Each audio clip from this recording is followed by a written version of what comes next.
Hey, what's up, traders? Today I'm going to be breaking down my trade on SQ. So we were live in the server whenever this trade was called out, meaning that there weren't a lot of text alerts that went out on it, so I don't have much to show you in that regard. But I will talk about the trade, why the stock made the watch list, and where we took our entry, and kind of what we noticed in real time along with that. So I'm on the daily chart time frame here. I will always start my analysis on the daily chart time frame, and let's just take a look at what we have going on. Big support down here at the $200 price point. Resistance, kind of the highs of these peaks at around 280, and we're trading kind of right in the middle of these 2 points, almost right in the middle. 250 is where the stock is currently located. So I'm going to draw a trend line at 250 and see if this level has ever been treated as a resistance in the past, and clearly it has. Here, in this area as well, and then even most recently on this peak, and yesterday's high of day. So 250 is definitely a big level of resistance, and that was kind of our reasoning for wanting to keep an eye on SQ going into today's session. It's been trading in this upward channel here, making higher lows on the way up as well as higher highs, and even today it did print another higher high. Unfortunately, that trend line doesn't really extend like that, but this is kind of the general pattern that SQ has been trading in. So higher lows on the way up and higher highs. So today we were looking for two things on this stock. We were looking for a break of 250, and we were looking for a higher high to be made. We were looking for a break of 252. We knew that to be the level of resistance based off of this peak right here. So if you don't know, whole numbers often act as natural points of support and resistance in the market. So we're talking about $50, $100, $150, $200, etc. And we're at 250. So just naturally, regardless of what this price action back here is telling us, just naturally 250 is going to be a level of resistance. So let's move into the 5-minute chart time frame and see what we have going on. Here's our peak from yesterday, the run up to 250 and the pullback. A little bit of recovery move by the open, consolidation, and a slight gap up. It opened up right at the $250 price point. So when it opened up and went big green, it started to reject at 252.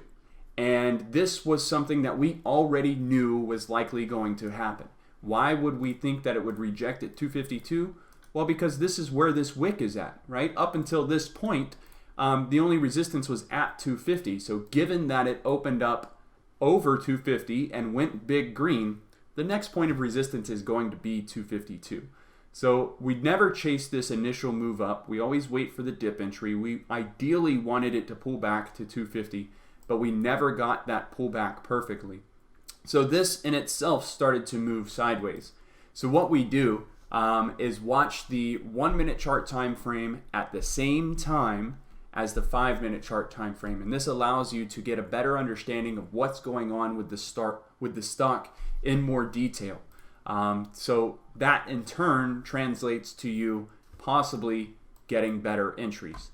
Right, so here's the 250 consolidation, big green move up on higher volume, that's good. Rejection at 252. So then support was down here at 250, but we also knew that the intraday support was right at 251.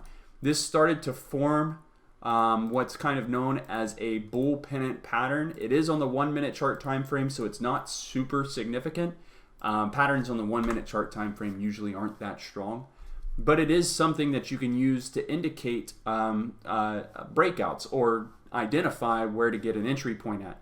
So the way that this pattern works is that it makes higher lows as well as lower highs, and it comes to a point, and then at the point you get a directional move, either up or down. But since this is a bull pennant, meaning that the previous trend is already up, then we're just looking for a continuation play up from here. So the moment that this breaks out, we get a run into the high of day, because remember the high of day at this time was right at 252.75 or so. So we got a breakout run into the high of day. We got higher volume coming in on this push. We got a break over the $252 level of resistance, which we knew to be a resistance, and a continuation move up from there. So your entry could have been taken at anywhere during this consolidation phase with a stop placed at 250. So it could have been taken anywhere in here, or you could have waited for this move to happen initially, catch the pullback, a little bit of the pullback here, and then this run up. I know it doesn't seem like much, even from a percentage standpoint, it doesn't seem like much, right? Less than 1% profits there. But these contracts that we're trading, so we're trading options contracts. These contracts that we're trading, especially for SQ, they tend to move quickly. So these contracts actually offered over 40% on this run up right here. And if we just go over into the profits channel of the Discord server, you can see that here. So a lot of the members capitalized on this trade today. 22% SQ, 16%, 23%, $107, you know, and it just keeps going. A lot of these are based on the SQ trade, right? Here's one for 82%. So they might have traded to something a little further in the money or taken an earlier entry. $244, 21%, 25%. So we typically aim for about 20% or more on our day trades. And this is just because it's something that we know that is fairly easy to hit on breakout moves. And it's not something where we're aiming for like home run plays, right? So we're not aiming for 50 or 60 or 100% gainers every time that we take a position.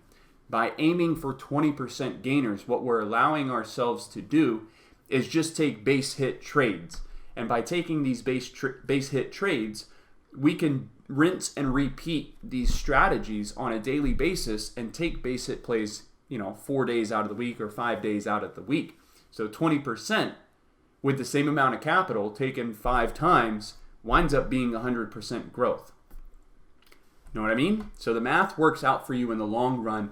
Trading is about long-term growth. It's not about trying to make the most money as fast as you can. Yes, there are traders out there that make more money than me. Yes, there are traders in my server who make more money than me. But it is important to realize that you are on your own journey. And it doesn't really matter who makes what.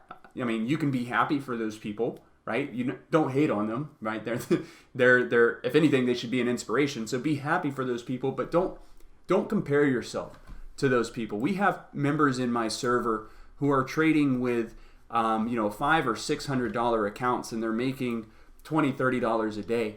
But the thing is that they're not scared to post their profits, and they're proud of those profits, and they should be, because when you're looking at stocks or profits from a percentage standpoint, those percents, whether it's 15 or 20%, it doesn't matter what the monetary value is. If you're hitting that percent on a consistent basis, you will grow your account over time, provided that your stop loss is less than your percentage gain. So if we're looking for 20% profits, you just want to make your stop loss anything below 20%.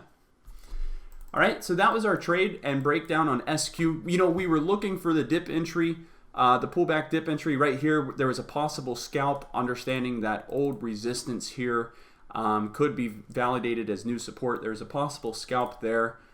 This dipped down a little lower here, so there was another possible scalp there.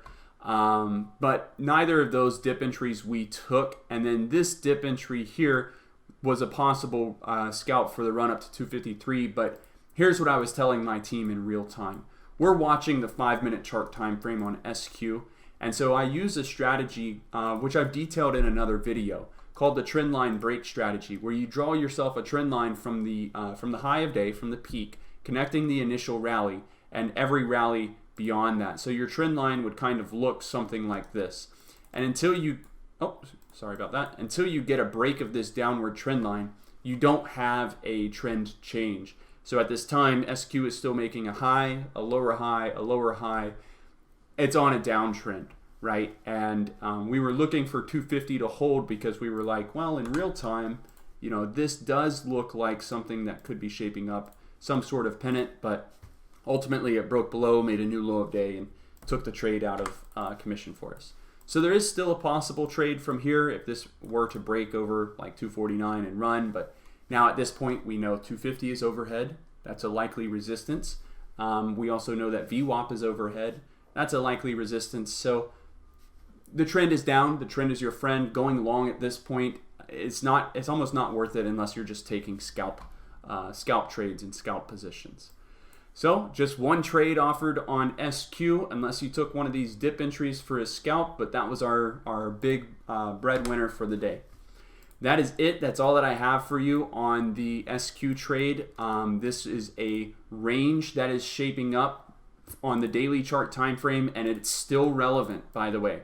So I want you to keep this on watch for the rest of the week, because if SQ doesn't retrace all the way back down to 240, and it stays closer to this 246, 248, 250 range at the top side of this box that I've drawn here, if it stays up closer to the top side of the box, there is still breakout potential that is offered on SQ. This just means that we got a pop move up and it didn't sustain the move and it came right back down, which is only telling us that 250 is still validating as a resistance, because regardless of these wicks, we want to see where the bodies of the candles are closing, and they're closing under 250. So, if we get a break of 250 later on this week on SQ and it decides to reverse, provided that it doesn't retrace all the way back down to the bottom side of the range, there is still breakout potential on SQ and it will still be on our watch list. By the way, I did post this trade on Twitter this morning. While I posted the call out, I said I'm watching SQ over 250. So if you don't follow me on Twitter, or if you don't have a Twitter, I suggest that you, or recommend that you make one and follow me there. I post some free plays every now and then, so hopefully you can make some money. Thank you for your time. Press the like button if this video's helped you out. Subscribe to the channel if you haven't done so already. I'm getting back into my YouTube video making days, so I'm hoping to provide you all with some really valuable content. Again, thanks for your time. I'll see you all in chat. Take care.